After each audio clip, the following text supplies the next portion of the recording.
Welcome to the Female Flex. I'm your host, Stacey Nichols, owner of spiritualvirago.com. Today we're going to be talking about how attractive, confident, smart women intimidate men.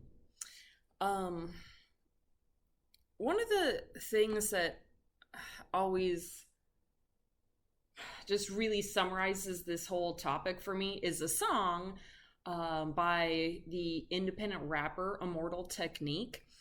And the song's called You Never Know. In the song, he basically talks about a girl that he knew from his neighborhood who was really smart, gorgeous, didn't really hang out with a lot of the kind of local guys. And he strikes up a friendship with her. He's just head over heels in love with her. And they go out on a date.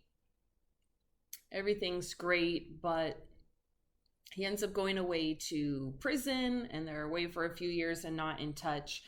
When he comes back, she has passed away because she had HIV, and he just has all this regret because he never had sex with her. He never said, I love you. He didn't go for it, and he says in the song how he's, having sex with all these kind of like meaningless women. But the one woman at the top of the heap, the one that matters, the one that's smarter and prettier than the rest of them, she's alone. So, what makes the song so interesting is to hear this whole, theme from a big, tough, kind of in control guy's point of view. And he says in the song, the reason that he never got with her was because he wanted to keep it real. That's the biggest load of horse shit I've ever heard. He was intimidated by this woman. Let's be honest, okay? All right, so let's get into a man's social programming, his sort of training to be masculine in be a socially acceptable man, right? So I have a quote here from Paul Hudson in an article that he wrote called Most Men Are Cowards, but Too Cowardly to Admit It.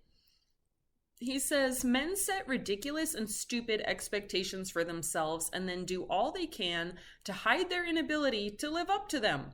Men aren't evil bastards, they're stupid bastards who are too cowardly to admit how cowardly they really are.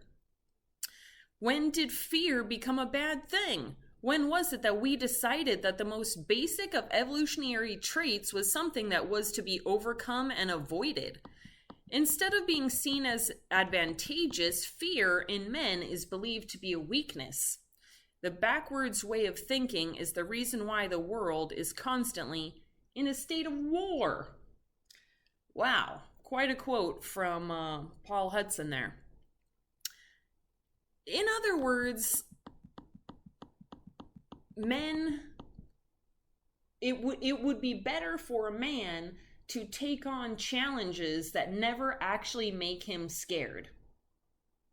Okay, so really, it would be better for a man to never even challenge himself, essentially, is what you can read out of that quote. So let's say you're on the African savannah, right? You're the lion, you're going for the hunt, okay? This is sort of our Africa savannah version of like being in a bar and being single and looking for someone, right? So the pack of gazelles runs by in front of the lion. What this quote is saying is that the lion is going to take the slow, injured, wounded, elderly gazelle from the pack. They're going to pick the slowest running gazelle in the herd to take down because that's what's easiest for them, right? And where does that leave the top running gazelles in the herd? They're never getting chosen, right? We're going to talk a lot in this episode about a book from Jenna Birch called The Love Gap. And she writes, until men can provide for a family, they don't feel comfortable dating seriously or making a lifelong commitment.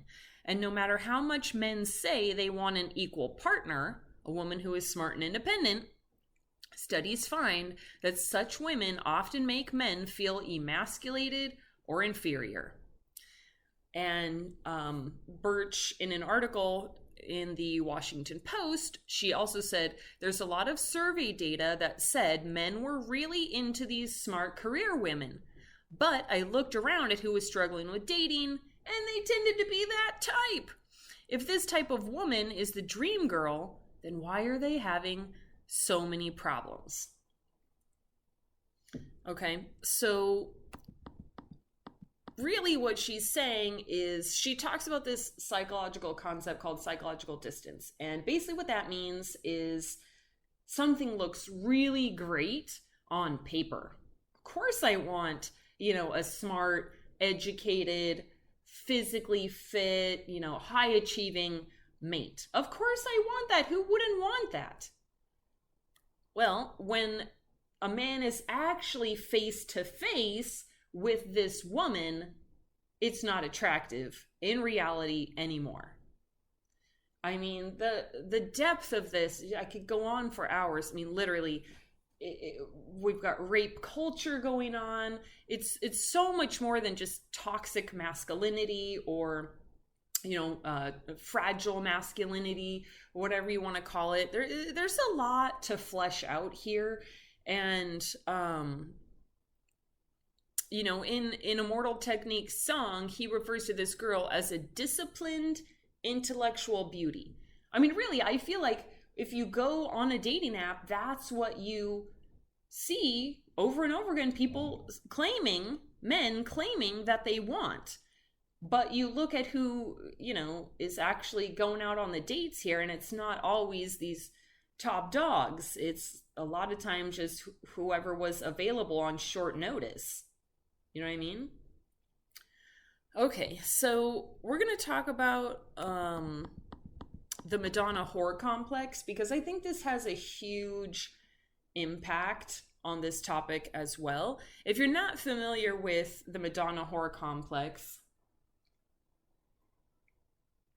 excuse me, it's also sometimes called the Madonna horror dichotomy. But basically, it's what Usher, in his song, he says, I want a lady in the street, but a freak in the bed. That's the Madonna whore complex in a nutshell, okay? It's men making a distinction that there are two separate kinds of women, and this kind of woman and that kind of woman are never the same. It can't be the same woman, okay? So the Madonna is this virginal, motherly figure who is seen as, really being not fuckable. Okay? Your mom is not fuckable. Okay? And then on the other hand, we have the fuckable women. These are women that are not motherly, but rather they are, sexy and promiscuous. Okay? So I mean, obviously, it's slightly disturbing to all of us to think about our parents having sex and conceiving us and whatever. But for whatever reason, apparently men really struggle with the fact that women can exist as mothers and sexual beings at the same time. And any woman who's ever been married and then become a mother in her marriage knows how fucking real that struggle is. I mean, Jesus, there's nothing... I mean, I don't know. Hopefully you guys have partners out there that are not like this, but I mean, pregnant women are just, yeah. I'll leave that one right there. But pregnant women are difficult for men to be attracted to, okay? And then once the baby comes, it only gets worse because now you're covered in spit up. So... okay, so clearly men have kind of women that I'll have sex with and women that I respect. You could maybe break it down like that. So women that fit into the category of, successful, intimidating, smart, and educated and high achieving, beautiful, these women are not always fitting into the fuckable category. because they're not that slow gazelle that's easiest out of the herd to pull down. And if a man isn't willing to face his fears because of his social conditioning, he must at all times be at the top and never be afraid. He must be this infallible robot of masculinity. That's where the problem lies, right? Okay, so I want to also talk about the social construct of marrying up. I learned about marrying up when I majored in sociology, and to me, I just was fascinated by this, okay? So let's say over here you have all of society's women, over here you have all of society's men, okay? And what typically happens, and it's been this way for eons and eons, is women marry a man that's higher than them on the sort of social stature level, okay? So the man has more money, he's more educated, he comes from a higher, socioeconomic or sociological sort of demographic than she does. Maybe he's from a better neighborhood, and he may be older than her. So all these things that sort of come with social power.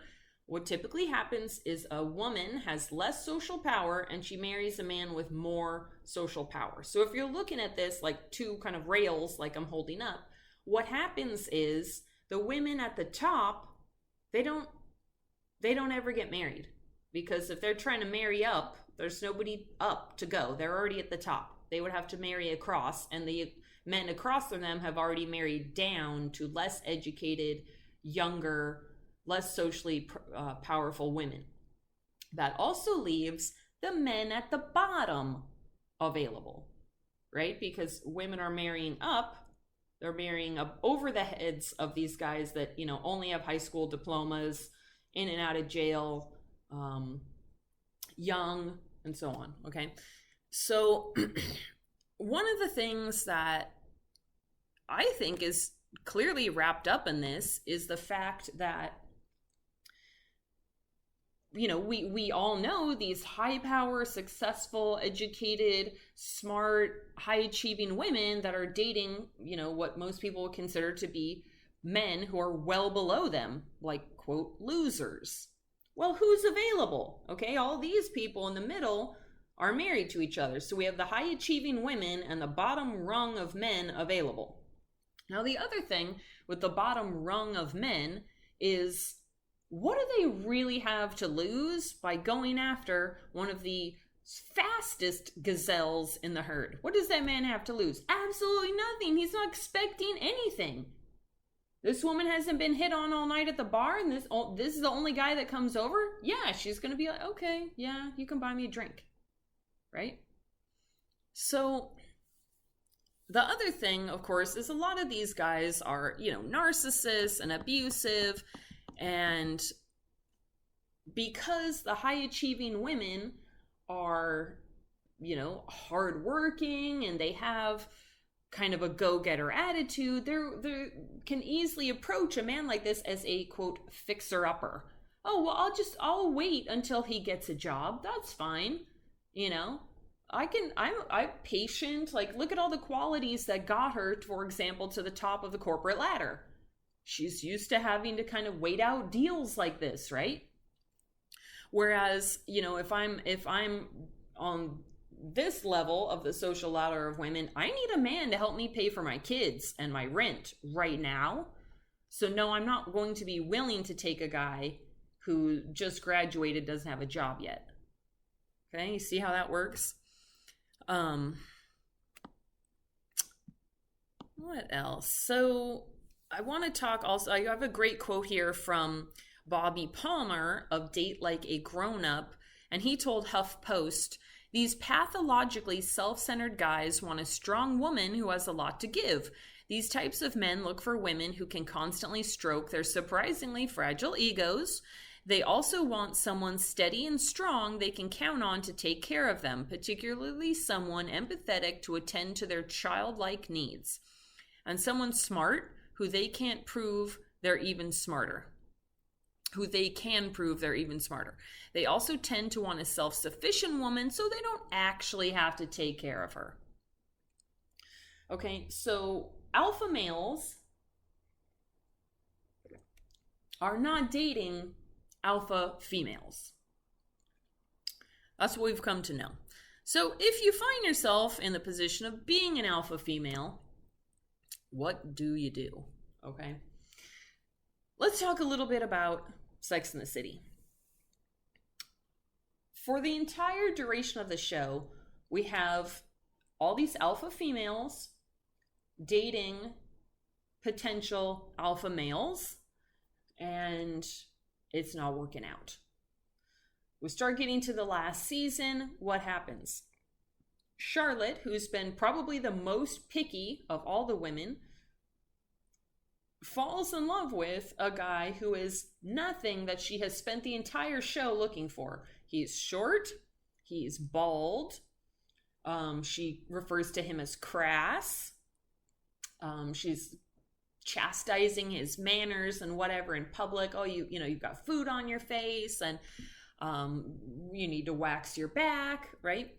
And that's the guy she ends up falling in love with, because she looks past the baldness and the crassness or whatever, and she realizes he's a great guy.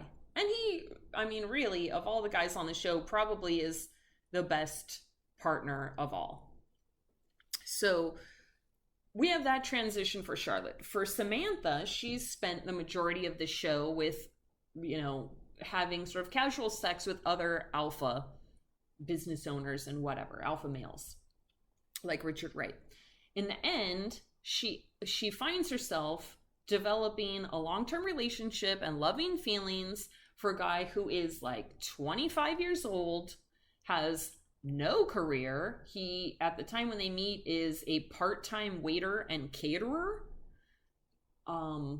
He's a recovering alcoholic. He's by no stretch of the imagination an alpha male at this time.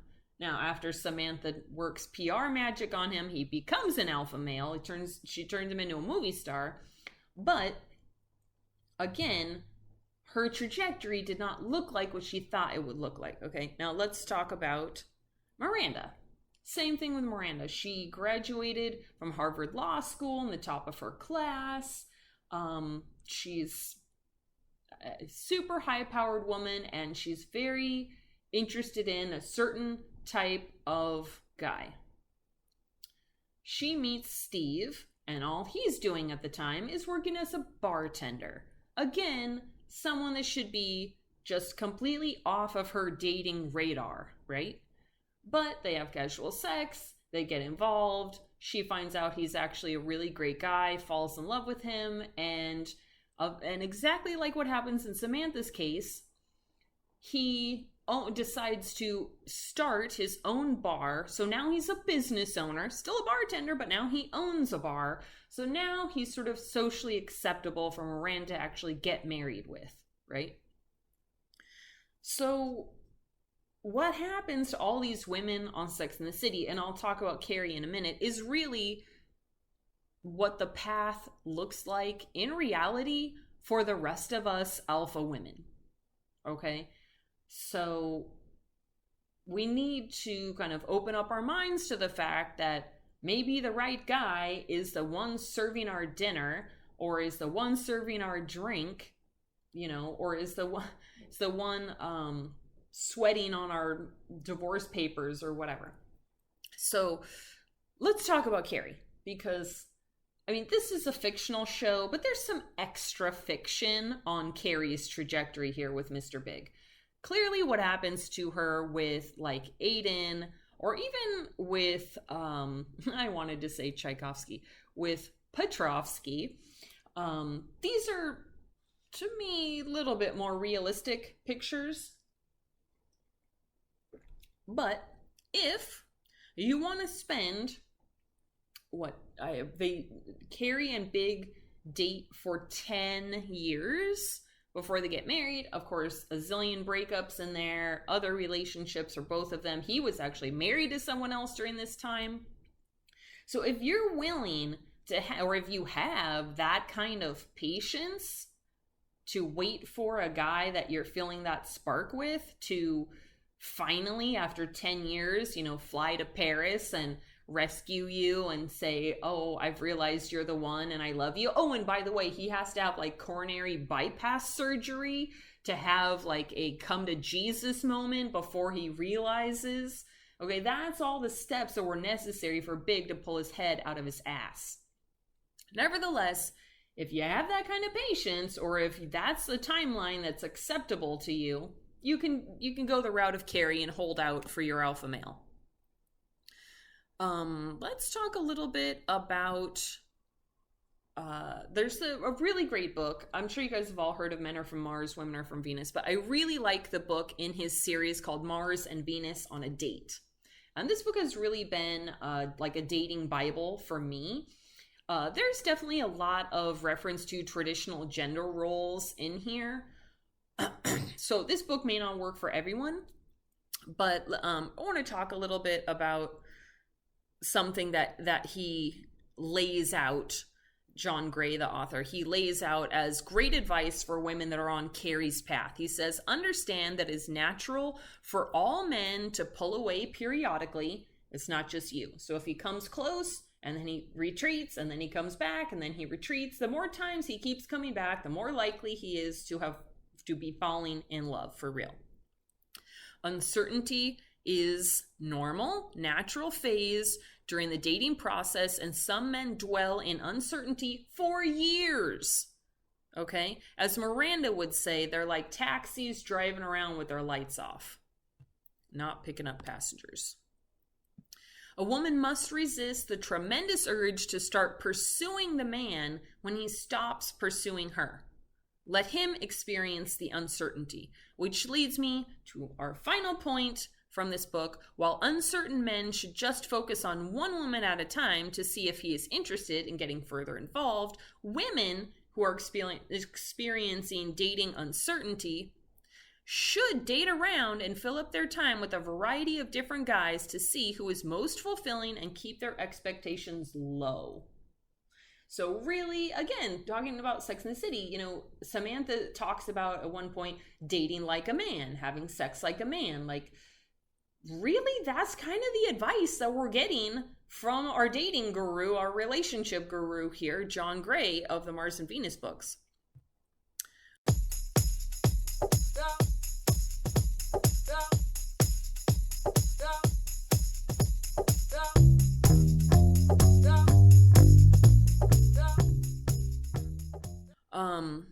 In an article from the Sydney Morning Herald, it says, Rembrandt encourages women to look for and appreciate the value of partners who are willing to support their success rather than compete with it.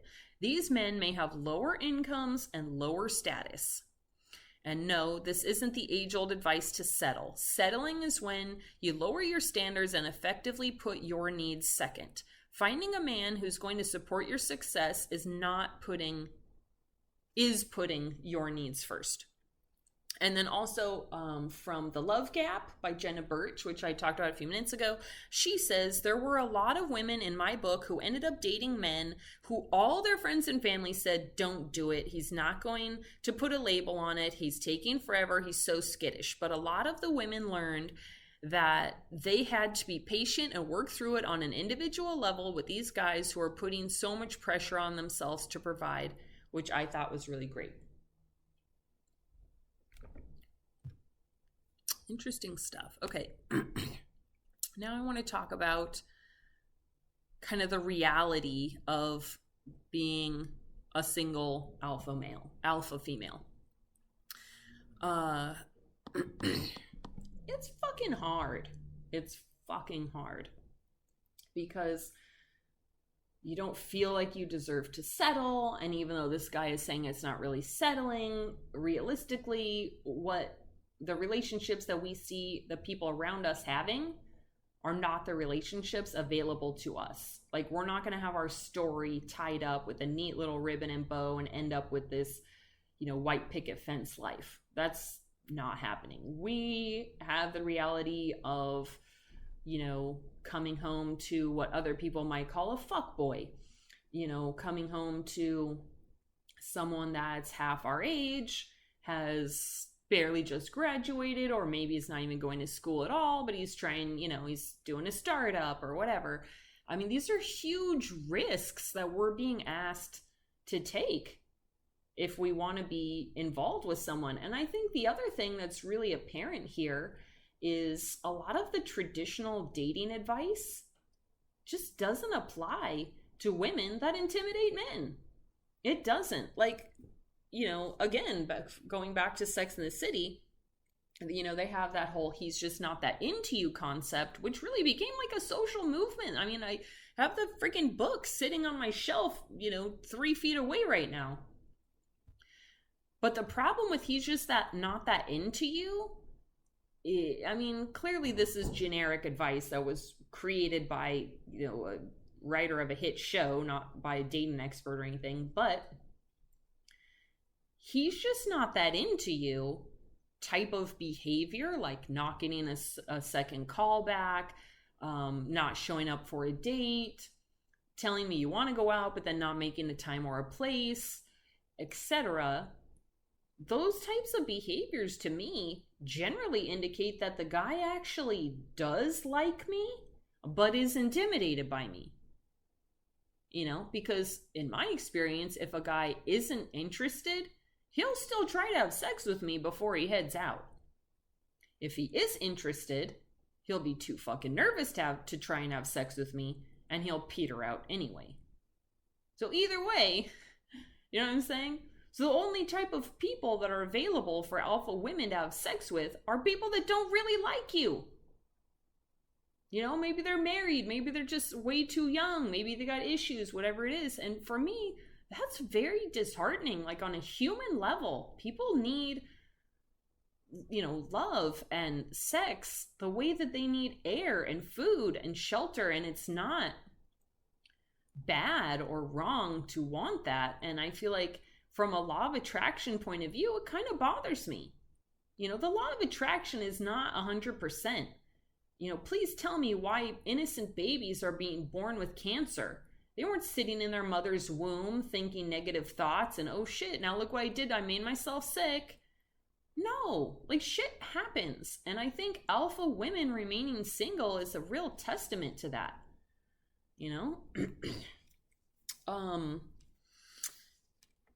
Another quote from John Gray in Mars and Venus on a Date. These women who remain single mistakenly approach their relationships with men the way they want men to approach them. They are repelled by the thought of a needy man, so they are very careful not to need a man. They are surprised that their self-reliant attitude does not make them attractive. A woman needs to understand within herself why she may need a man and then learn how to express this vulnerability in a healthy way. The more self-sufficient a woman becomes, the more she hungers for the nurturing support of a man's romantic affections, friendship, and companionship. Women today experience a deep longing to feel the intimate passion that only good communication and romance can provide. For me, I feel like I don't need your money. I have my own.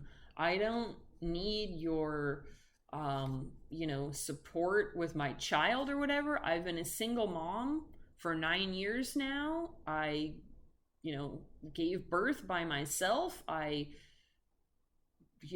was living in Mexico at the time. They don't have sperm banks here. I tried to adopt. They told me that I couldn't, so I did what I had to do. I picked a guy that was, willing. I did not expect him to stick around, and he hasn't, and that's fine. I chose to be a single mother. So I don't really need any of those traditional things. What I do need, and I hope men can, hear this and appreciate this, but what I really do need is someone to just care about me. That's it. And I think for a man, when your social conditioning has been very much, you must be a provider, and how she's saying men are not really into serious dating until they have their forever job and they've graduated and all of that. And I think men need to really reframe and understand that if you want one of these alpha women, first of all, we're fucking available. And second of all, what we need from you is not what you think we need from you. What we need from you is a hug at the end of the day. It's validating, us having a stressful meeting in the morning. It's just hugs. And these are not difficult things. Any man can provide these things. But I think, and this is something I didn't talk about in my blog post on the same subject, which is available on my site, spiritualvirago.com. But something I didn't talk about in the blog post it's relevant, is that statistics show that women who are involved with men that make less money than them, or have found themselves unemployed or whatever temporarily, these women are in higher danger of being physically and otherwise abused by their mates. So essentially what it's saying is that you can take a man who has never been abusive, a husband that's never, put a hand up to his wife, but all of a sudden she gets a raise and he gets fired, and now she's in very serious danger. I mean, this is just the reality. There's a wide variety of statistics and research available on this topic if you want to Google it. I do have an article planned for my site coming up on this topic if you want to stick around for that. But this is really the reality of it. So if you're a man that can find the courage and really find his balls enough that you can sit next to, walk next to, stand next to a powerful woman without being a jerk to her, that's a really good situation for both people. But a man has to understand that his masculinity comes from, accomplishing goals he sets for himself rather than coming from a paycheck. But that's on you, guys. That's on you. Alpha women are out here. You need to reframe your masculinity and your concept of yourself as a man if you want to date us. And that means clearly being respectful rather than abusive. Okay, so last thing I wanted to talk about here. Well, I have a few more talking points still. Some of the things that I have used in the past, I'm going to share in case you are really interested in drawing a mate to you. I don't have time for it anymore. I got other things right now that to me are better uses of my time. And I've really just kind of had to adopt a let go, let God attitude after so many years of being single. Affirmations. So some of them that I've used are: I'm lovable, I'm dateable, I'm approachable, I'm kissable. Whatever you feel around in that vicinity, those are all great affirmations for single alpha women. Another thing I did, I was working with my life coach, Michael Nitti. You can find him at intentionquest.com, and he wrote a book called The Trophy Effect.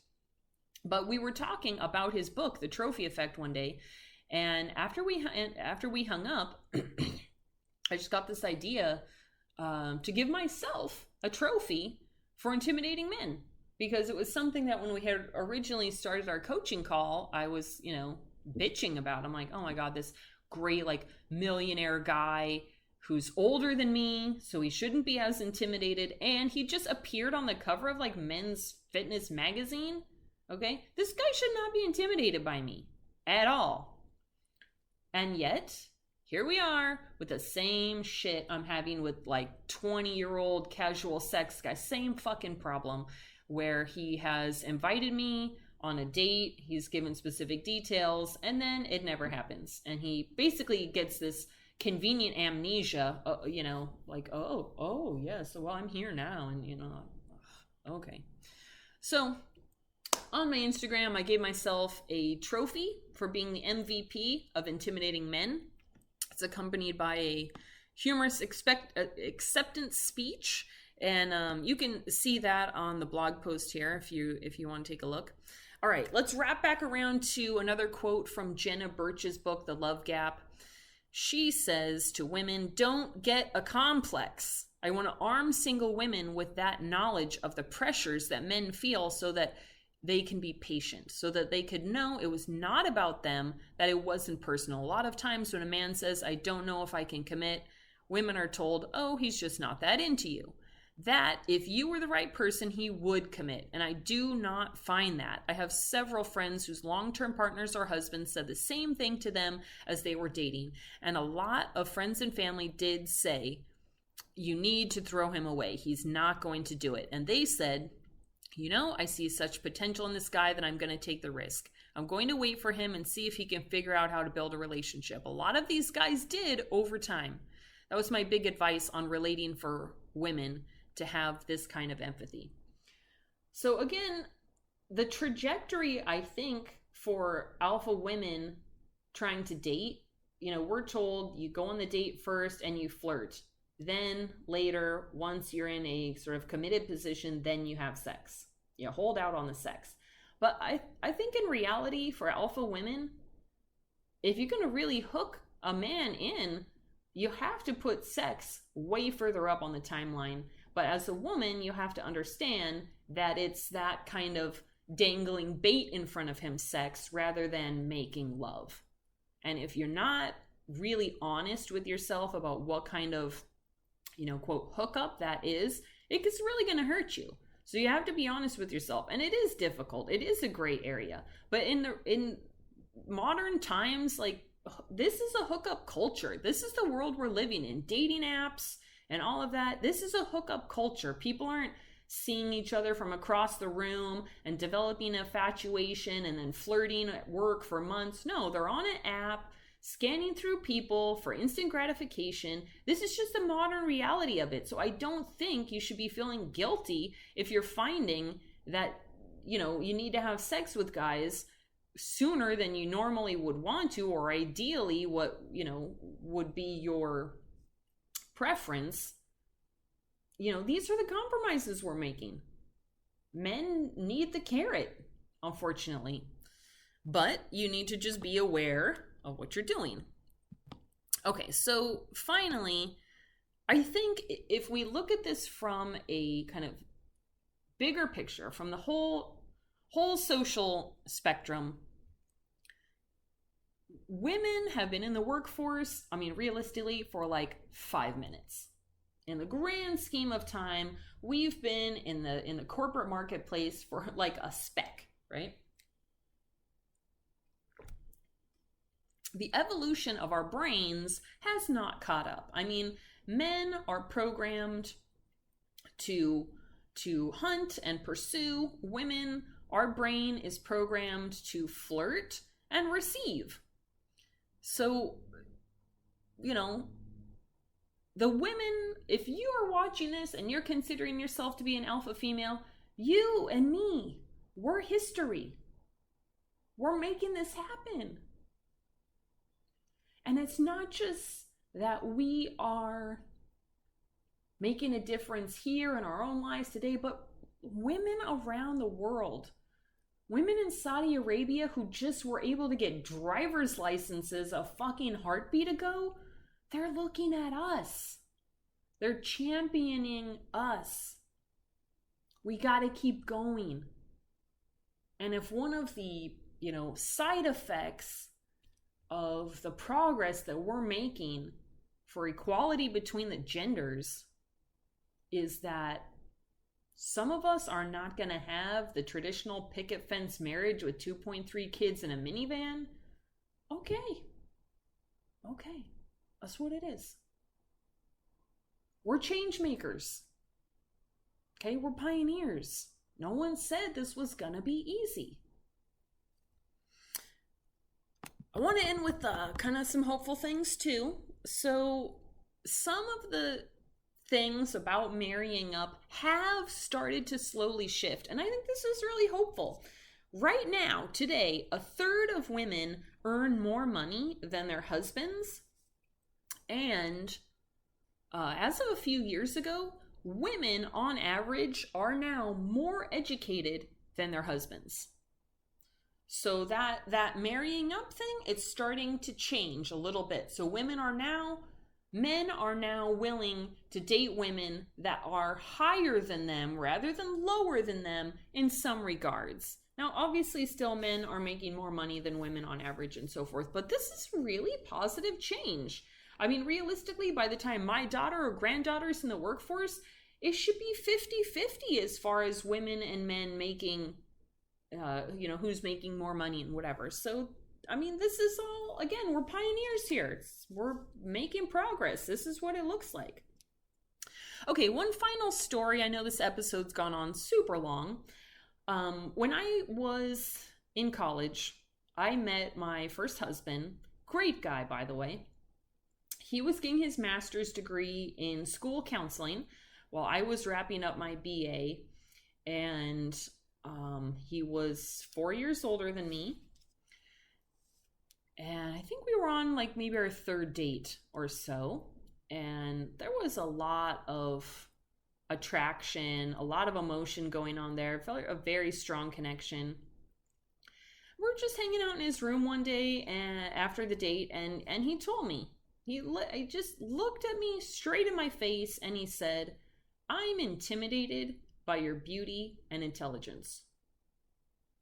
Didn't stammer, didn't stutter, just fucking took out his balls and laid them on the table. "I'm scared." That's what he said. This remains to this day, 22-ish years later, the biggest, most poignant compliment I have ever received.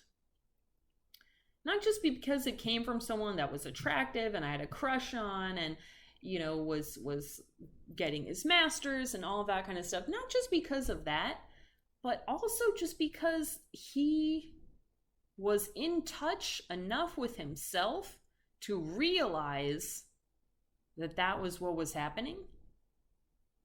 And again, I mean, this is the kind of compliment that you can think about on a shitty day 2 decades later, and it warms your heart up.